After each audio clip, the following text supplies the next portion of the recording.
Friends, मैं हूं महेश महतो और आप देख रहे हैं हमारा यूट्यूब चैनल भूगोल फॉर यू। आज के इस लेक्चर वीडियो में हम लोग कक्षा 12 विषय भूगोल मानव भूगोल के मूल सिद्धांत के अंतर्गत इकाई 3 अध्याय 8 परिवहन एवं संचार में वायु परिवहन के बारे में जानेंगे। परिवहन एवं संचार से संबंधित यह 9वां लेक्चर वीडियो है। इससे पूर्व हम लोग परिवहन एवं संचार से संबंधित विभिन्न विषय बिंदुओं जैसे परिवहन और संचार क्या है, परिवहन एवं संचार का महत्व क्या है, सड़क परिवहन क्या है, सड़क परिवहन में विभिन्न सड़क मार्गों के विषय में जान चुके हैं। रेल परिवहन क्या है, रेल परिवहन में अंतर महाद्वीपीय रेल मार्गों के या पार महाद्वीपीय रेल मार्गों के विषय में भी देख चुके हैं तथा जल परिवहन के विषय में हम लोग विस्तार पूर्वक से जान चुके हैं। जल परिवहन में समुद्री जल मार्गों तथा आंतरिक जल मार्गों से परिचित हो चुके हैं। साथ ही साथ नौगम्य नहरों के विषय में भी जान चुके हैं। स्वेज नहर क्या है या पनामा नहर के बारे में पिछले कई वीडियो में जान चुके हैं। अगर आप लोगों ने यह वीडियो नहीं देखा है तो ऊपर आई बटन तथा नीचे डिस्क्रिप्शन में इसका लिंक दिया हुआ है, इसे क्लिक करके आप लोग देख सकते हैं। तो आज हम लोग इस सेशन में जानेंगे वायु परिवहन के बारे में। वायु परिवहन क्या है, इसका महत्व क्या है, इसका लाभ क्या है, इसका विश्व वितरण क्या है, प्रमुख हवाई पत्तनें कौन कौन से है, प्रमुख वायु मार्गों के विषय में जानेंगे। तो चलिए बिना विलंब किए हुए सेशन का शुरुआत करते हैं और जानते हैं वायु परिवहन के बारे में। वायु परिवहन सबसे तीव्र गति से लंबी दूरी की यातायात कुछ ही घंटों में किया जाने वाला परिवहन का प्रमुख साधन या विधा है, जिसका विकास सड़क, रेल तथा जल परिवहन के काफी बाद हुआ है। वायु परिवहन क्या है? वायु परिवहन सबसे तेज गति से एक स्थान से दूसरे स्थान तक यातायात किया जाने वाला परिवहन का प्रमुख विधा या साधन है, जिसके माध्यम से तीव्र गति से हम लोग किसी भी स्थान पर पहुंच सकते हैं अन्य परिवहन के साधनों के अपेक्षा। पिछले 50 वर्षों में वायु परिवहन में बड़ी तीव्र गति से उन्नति हुई है। आज विश्व सक्षम है कि ध्वनि की गति से भी तेज चलने वाले वायुयान का निर्माण कर सकता है। विश्व आज सक्षम हो गया है कि अब ध्वनि से भी तीव्र गति से चलने वाले वायुयानों का निर्माण किया जा सकता है। यही कारण है कि वर्तमान समय में सुपरसोनिक विमानों के द्वारा लंदन, न्यूयॉर्क के बीच की दूरी मात्र 3.5 घंटे में तय की जा सकती है। वहीं यह भी संभव हो पाया है कि वर्तमान समय में विश्व का कोई भी स्थान 35 घंटे की दूरी में नहीं है। वायु परिवहन का उपयोग करके अन्य परिवहन के साधनों से पहले विश्व के किसी भी स्थान में तीव्र गति से पहुंचा जा सकता है। विश्व का या पृथ्वी का कोई भी स्थान अब अछूता नहीं रह गया है। वहां पर 35 घंटे के अंदर ही हम लोग वायु परिवहन के माध्यम से पहुंच सकते हैं। वायु परिवहन की विशेषताओं के बारे में जानते हैं। वायु परिवहन के निम्न विशेषताएं हैं, जैसे यह परिवहन के साधनों में सबसे तीव्र एवं महंगा साधन है। इसकी सबसे बड़ी विशेषता क्या है? यह सबसे तीव्र गति से पहुंचाने वाला साधन है तथा इसमें अत्यधिक धन की भी आवश्यकता होती है। इसमें यह महंगा साधन है। इसके द्वारा मूल्यवान वस्तुएं, अति महत्वपूर्ण सेवाओं को बहुत तेजी से विश्व के किसी भी स्थान में भेजा जा सकता है। यह हल्की, कीमती और जल्दी खराब होने वाली वस्तुओं को ढोने में सबसे अच्छा साधन माना जाता है। पर्वतीय क्षेत्रों में, हिम क्षेत्रों में एवं विषम मरुस्थलीय अगम्य क्षेत्रों तक पहुंचने का यह एकमात्र परिवहन का साधन है। जो दुर्गम क्षेत्र होते हैं, जहां पर सड़क परिवहन या रेल परिवहन या जल परिवहन नहीं जा सकता है, वहां पर वायु परिवहन का उपयोग किया जा सकता है। प्राकृतिक विपदाओं में फंसे हुए लोगों को दवाइयाँ, भोजन तथा अन्य आवश्यक वस्तुओं को पहुंचाने के लिए वायुयानों का ही उपयोग किया जाता है। विपदाओं के समय या प्राकृतिक आपदाएं जब आती है, उस समय सबसे महत्वपूर्ण परिवहन के साधन के रूप में वायु परिवहन का उपयोग किया जाता है। वायुयान एवं वायु मार्गों का सामरिक महत्व भी होता है। सामरिक महत्व भी काफी महत्वपूर्ण होता है, अधिक है। यह युद्ध के समय किसी भी देश के सबसे बड़ी ताकत या सबसे बड़ी शक्ति के रूप में मानी जाती है। जिन क्षेत्रों में, विशेषकर पर्वतीय क्षेत्रों में सड़क और रेल मार्ग नहीं बनाई जा सकती है, वहाँ वायु परिवहन बहुत लाभकारी सिद्ध होता है। पर्वतीय क्षेत्रों में सड़क परिवहन तथा रेल परिवहन का निर्माण करना काफी कठिन कार्य होता है, अतः उन स्थानों के लिए, हिल स्टेशनों के लिए वायु परिवहन सबसे उपयुक्त साधन के रूप में अपनाया जाता है।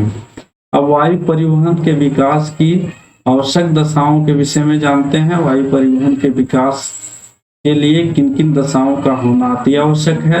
वायुयानों के निर्माण तथा उसकी कार्य प्रणाली के लिए अत्यंत विकसित और स्थापनात्मक सुविधाओं का होना अति आवश्यक होता है, जैसे विमानशाला का निर्माण करना, भूमि पर हवाई जहाजों की उतरने की सुविधा प्रदान करना, ईंधन तथा हवाई जहाजों का रख रखाव की सुविधाओं की आवश्यकता अधिक होती है।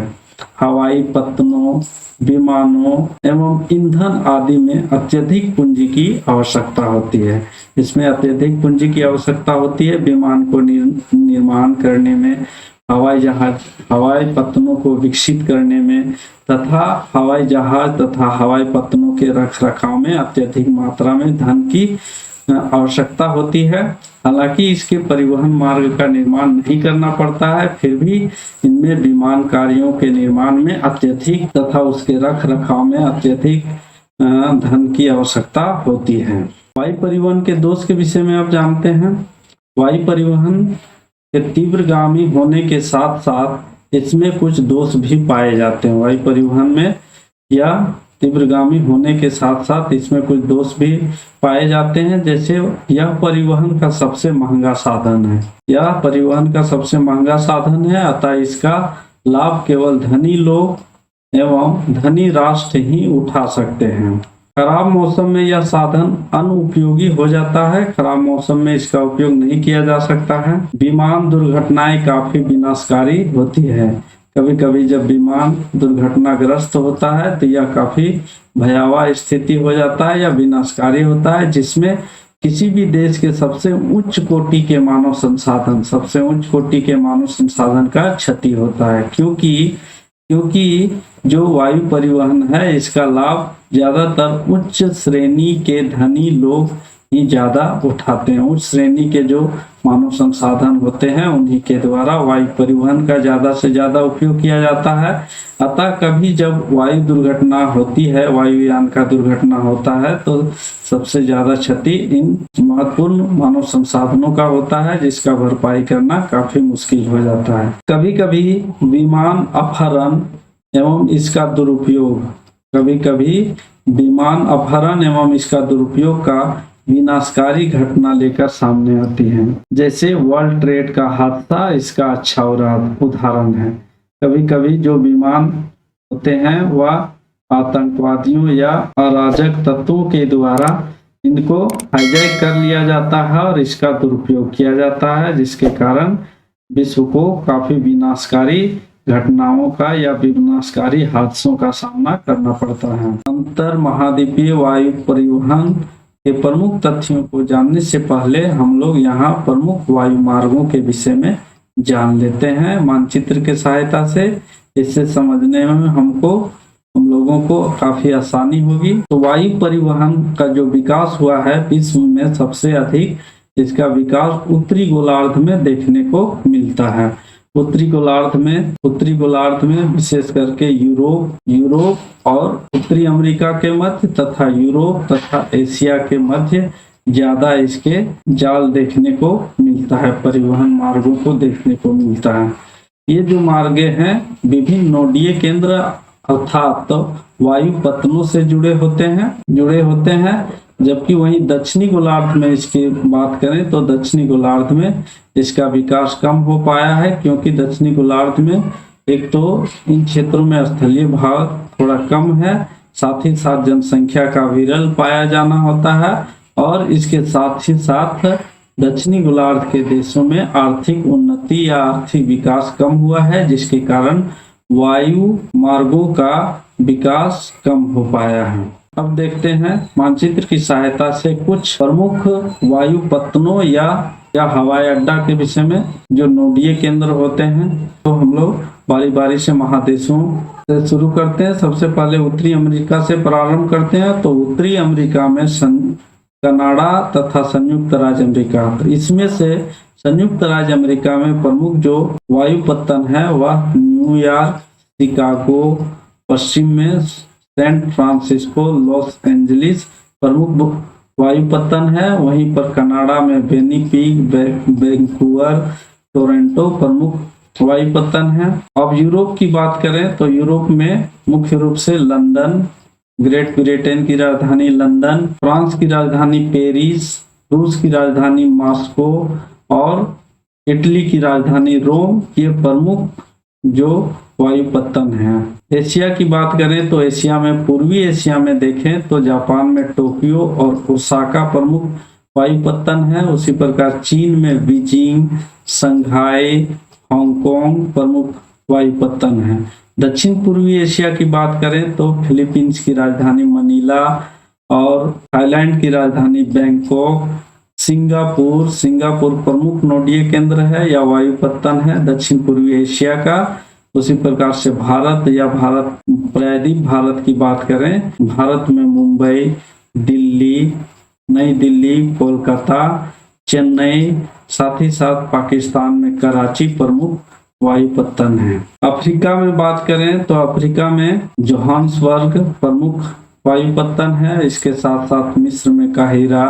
दक्षिण अमेरिका की बात करें तो दक्षिण अफ्रीका में ब्राजील में रियो डी जेनेरो, अर्जेंटीना में ब्यूनस आयर्स, चिली में सेंटियागो, पेरू में लीमा प्रमुख वायु पत्तन है। और ऑस्ट्रेलिया महादेश का बात करें तो ऑस्ट्रेलिया महादेश में सिडनी, पर्थ और डार्विन प्रमुख वायु पत्तन है। डार्विन बहुत महत्वपूर्ण वायु पत्तन है ऑस्ट्रेलिया महादेश का। इसके साथ साथ न्यूजीलैंड में ऑकलैंड जो वायु पत्तन है यह भी प्रमुख पत्तन है। अब देखते हैं अंतर महाद्वीपीय वायु परिवहन के अन्य विशेषताओं को बिंदुवार देखते हैं। विश्व के वायु परिवहन का वितरण असमान है।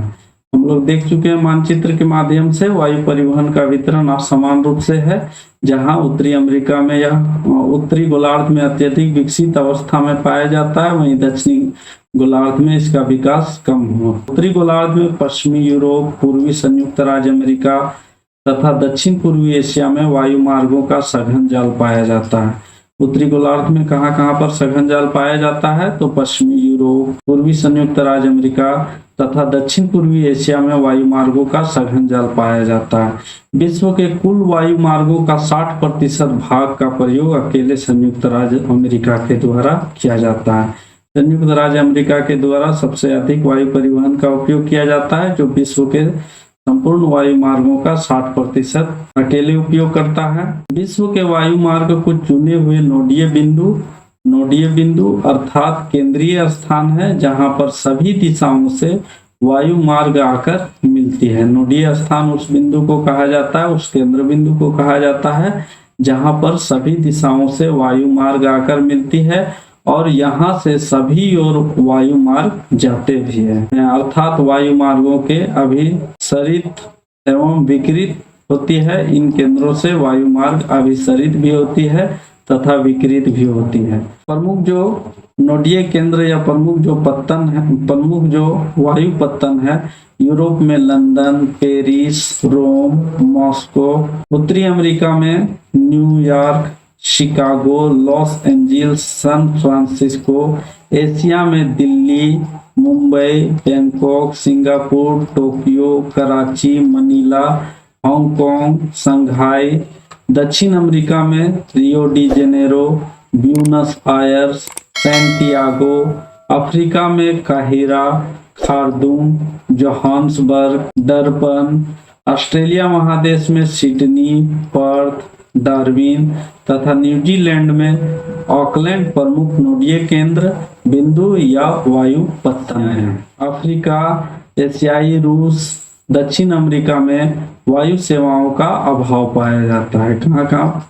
अफ्रीका, एशियाई रूस, दक्षिण अमेरिका में वायु सेवाओं का अभाव पाया जाता है। दक्षिणी गोलार्ध में 10 से 35 डिग्री अक्षांशों के मध्य अपेक्षाकृत विरल जनसंख्या सीमित स्थलखंड एवं कम आर्थिक विकास के कारण सीमित वायु सेवाएं उपलब्ध हैं। यहाँ पर दक्षिणी गोलार्ध में किन कारण से वायु परिवहन का विकास नहीं हुआ है, तो यहाँ पर अपेक्षाकृत विरल जनसंख्या पाई जाती है, सीमित स्थलखंड है तथा कम आर्थिक विकास के कारण सीमित वायु सेवाएं उपलब्ध हैं। विश्व में London, Paris, Rome, New York, Chicago, Tokyo, Singapore, Mumbai विश्व के सबसे व्यस्तम वायु पत्तनों में से इसका नाम आता है। तो दोस्तों, हम लोग वायु परिवहन के अंतर्गत विभिन्न विषय बिंदुओं को चर्चा किए, जिसमें वायु परिवहन क्या होता है, वायु परिवहन का लाभ क्या है, वायु परिवहन के दोष क्या है, वायु परिवहन के विश्व में वितरण किस प्रकार से है तथा विश्व के प्रमुख विश्व के विभिन्न वायु पत्तनों से भी परिचित हुए। उम्मीद करते हैं दोस्तों, आप लोगों को यह परिवहन एवं संचार से संबंधित वायु परिवहन का लेक्चर वीडियो जरूर पसंद आया होगा। अगर पसंद आया है तो इसे लाइक करें, अपने दोस्तों के बीच शेयर करें तथा हमारे चैनल भूगोल फॉर यू को सब्सक्राइब करके बेल नोटिफिकेशन को जरूर दबाएं, जिससे आगे आने वाले नए वीडियो का नोटिफिकेशन आप लोगों को मिलता रहे। और अगर आप लोगों के मन में किसी प्रकार का प्रश्न या सुझाव है तो कमेंट बॉक्स में अवश्य करें। और भूगोल से संबंधित अन्य विषय बिंदुओं को अगर जानना हो तो हमारे ब्लॉग www.bhugol.net में विजिट कर सकते हैं। आप लोगों का बहुत बहुत धन्यवाद। मिलते हैं अगले नए वीडियो में, तब तक के लिए जय हिंद, जय भारत।